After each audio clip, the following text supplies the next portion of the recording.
Good day everyone, I'm Carl Andrem Centeno from IT department.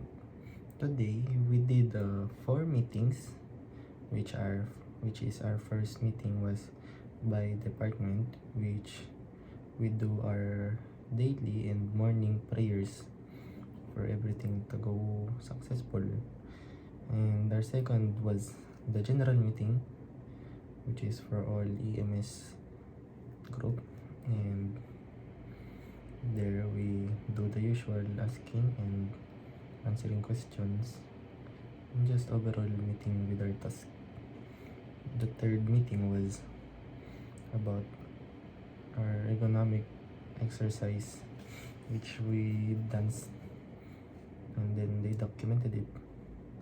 Our last meeting was individually, we got interviewed and asked some multiple questions that we had to answer.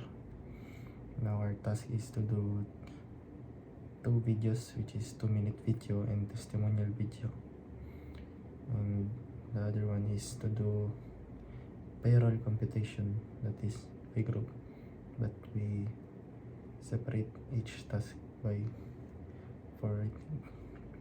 That's all.